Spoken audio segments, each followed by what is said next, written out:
scrutiny of the election. References to Mohammed in the Bible as a prophet, they absolutely have no relation to the prophet of Mohammed, nor prophesy his coming. Mohammed is not mentioned in the Old Testament.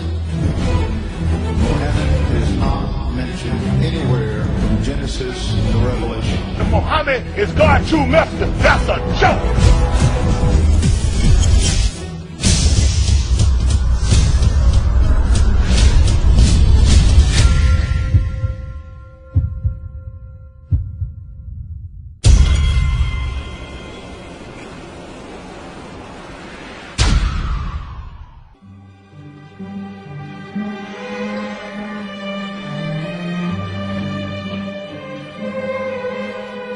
Lo, we inspire thee as we inspired Noah and the prophets after him, as we inspired Abraham and Ishmael and Isaac and Jacob and the tribes, and Jesus and Job and Jonah and Aaron and Solomon, and as we imparted unto David the Psalms.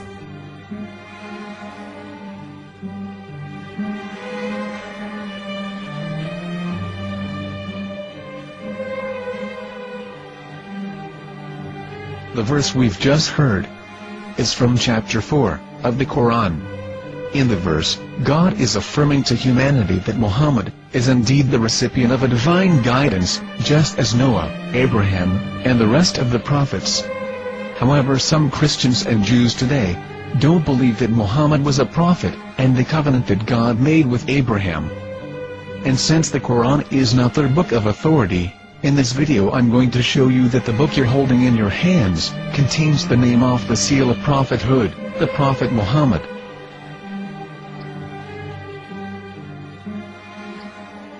As known, the Old Testament was preserved in the Hebrew language.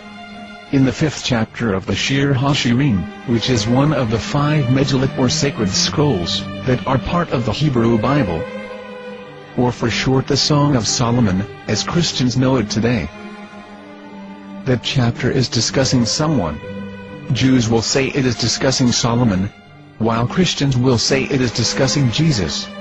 Considering this is the Songs of Solomon, it would seem logical that it is discussing Solomon.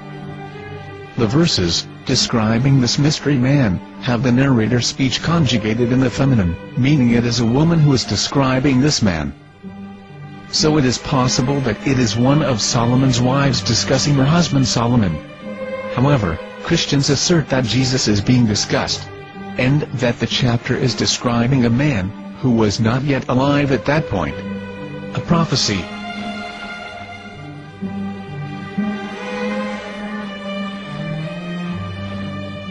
In reading the English translation of Song of Songs 5:16, it finishes the description by saying, "He is altogether lovely," but what most people don't know is that the name of that man was given in the original Megillat. Here is verse 16, and how it is written in ancient Hebrew, before introducing the vowels, in the 8th century. From the Hebrew Bible, on scripturetext.com. Here is the word in question. This word is made of 4 letters. Mem, Het, Mem, Dalet. Now when reading the word as it is written in its original form, with no vowels, it can be read as Muhammad, which is the name of the Muslim prophet, or as Mamad with no A after the H. According to Ben Yehuda's Hebrew English Dictionary, it is correctly pronounced as Muhammad, not Mamad. So how we're going to know for sure if it's pronounced as Muhammad, the Muslim prophet, or as Mamad, a random Hebrew word? The only way is to give the verse to a rabbi, and say to him, "Please read."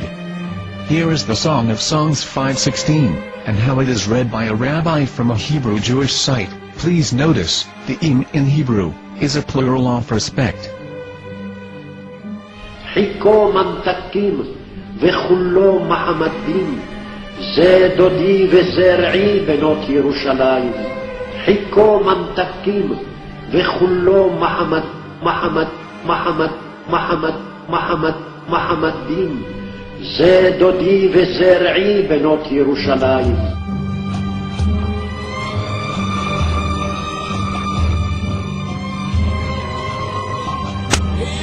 Coming out from the darkness, there are no other gods but God, and Mohammed is his messenger.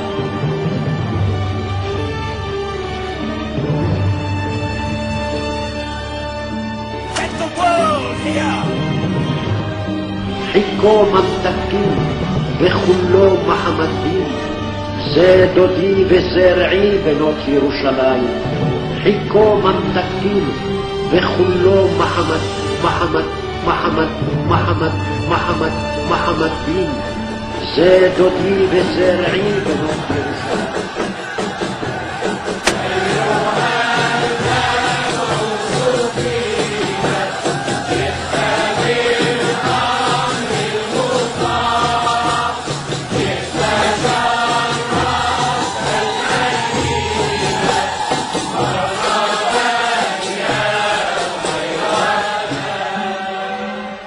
Here is the famous SDL translation tool, which includes a professional human translation, as well as an online translation.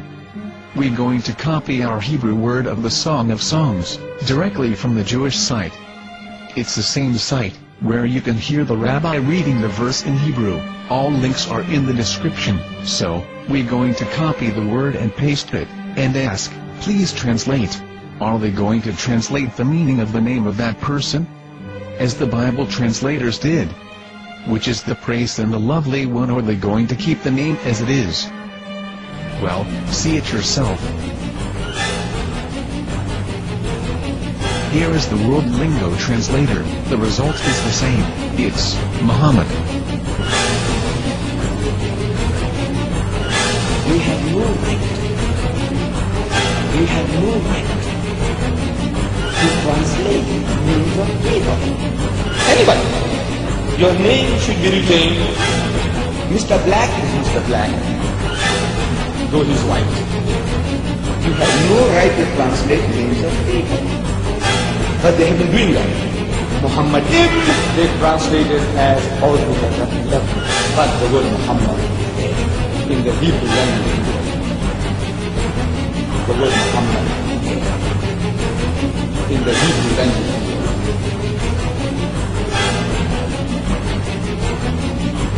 I will tell you a story from my own personal experience. Years ago, I used to spend every Sunday afternoon in a place called Speaker's Corner. And in my years down there, I got to know a Jewish rabbi. He was a very nice man. He used to listen to me, and he was always very polite and talked about Islam in a very nice way.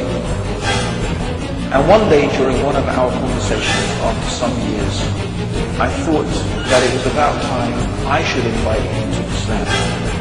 So I said to him, you know, my friend, we have been talking now for many years, and even you have admitted to me that Mohammed is a prophet. So why then do you not embrace Islam? He said to me, we Jews, we never change our religion. I said, but half of the rabbis of Medina became Muslim.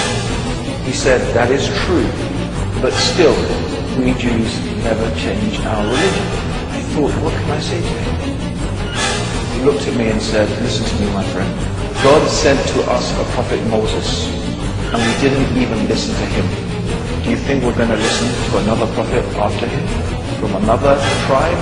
From another people? And he said that, I had nothing left to say. He knew that Muhammad was a prophet.